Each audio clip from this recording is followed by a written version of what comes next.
So, what happens when the one thing that defines your voice in a democracy, your right to vote, becomes the very center of a massive political war? Well, that's exactly what we're going to unpack. We're talking about a high-stakes showdown in West Bengal over the voter list, a fight that got so heated it took the Supreme Court of India stepping in directly to stop it from spiraling completely out of control. And look, when the nation's highest court starts using words like rare and extraordinary, you know this isn't just your average political squabble. The court's decision to jump in head first was a massive signal.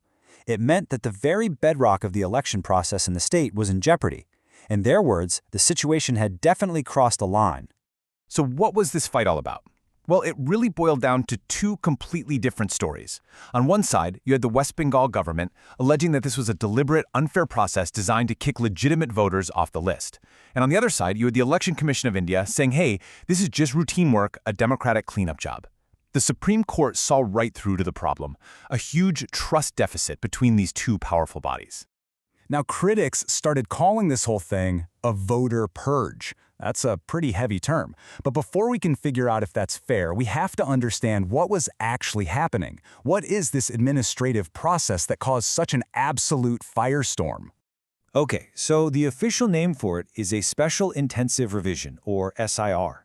And on paper, it sounds perfectly normal, right? In fact, it's a critical part of keeping a democracy healthy.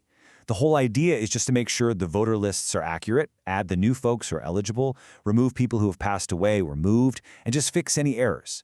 You could think of it as a routine democratic tune-up. And the process itself is supposed to be super clear and methodical. First, they publish a draft list. Then, they open up a window of time for people to make claims, to get added or to file objections. After that, hearings are held to sort all those cases out. And finally, a clean final list is published. Sounds simple, right? Well, not so fast. And here's the thing, this wasn't an issue that just popped up out of nowhere.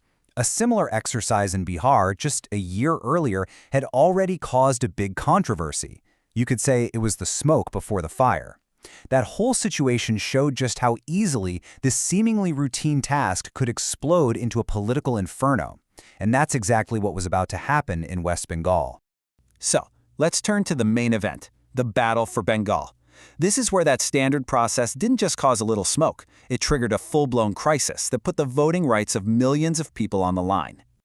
Just take a second to look at this number. 91 lakh. That is 9.1 million people whose names were either taken off the list or flagged to be taken off. The scale is just staggering. We're talking about a huge chunk of the state's population being at risk of losing their right to vote. So, the state's ruling party, the Trinamool Congress, didn't just complain. They came with some really specific, serious allegations. They said over 5.8 million names were just wiped off the list with no notice, no hearing, a huge violation of the rules. They also claimed that critical orders were being sent to officers on the ground through informal WhatsApp messages, not official memos. And then there was this weird, vague category called logical discrepancies, which was apparently used to flag millions of names, a term nobody had ever really seen before. With millions of voting rights hanging in the balance and these accusations piling up, the situation just escalated, and fast. This wasn't a fight happening in memos anymore. It spilled out into street clashes, and finally, it landed right on the doorstep of the Supreme Court. And I mean, it got seriously volatile on the ground. In the Malda district, for instance, protests just spiraled out of control. It got so bad that angry crowds actually surrounded and held 7 judicial officers hostage for hours, an act known as a Karao. This was a huge red flag. It showed this wasn't just a political argument anymore. It was a serious breakdown of law and order. That incident in Malda definitely got the Supreme Court's attention. In fact, it prompted the Chief Justice of India to make this incredibly stark observation. West Bengal is the most polarized state in the country. Now, this wasn't some political pundit talking. This was the head of India's entire judicial system, pointing to the deep political divides that were fueling this whole crisis. All this tension built up to a truly unprecedented moment. For the very first time in the country's history, a sitting chief minister, Mamata Banerjee, who also happens to be a trained lawyer, personally went to the Supreme Court to argue her own government's case. Her just being there, in person, showed everyone exactly how massive the stakes had become. So, you've got a constitutional crisis brewing, a complete breakdown of trust and violence erupting.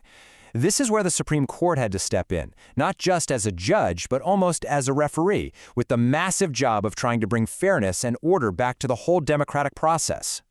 The court took some really decisive steps. First, because of that trust deficit, it appointed its own judicial officers to supervise the hearings. Then it forced transparency by ordering the Election Commission to release the lists of all those voters flagged for logical discrepancies. It also made things a little easier for people by expanding the list of valid IDs to include high school admit cards. But, and this was a tough call, the court ultimately ruled that anyone whose appeal was still pending by the deadline, well, they wouldn't be able to vote. In the middle of all these technical rulings, the Supreme Court said something really powerful. It said that the right to vote isn't just a legal right, it's a sentimental right. The court called it the biggest expression of nationality and patriotism. It was a profound statement that reminded everyone this isn't just about names on a list, it's about people's connection to their country. But even with the court's extraordinary intervention, this story doesn't have a perfectly neat ending. When all was said and done, 3.4 million people, 34 lakh, still had their cases pending. And because of that final deadline, they were left unable to vote. It's just a sobering reminder of the very real human cost of this whole battle.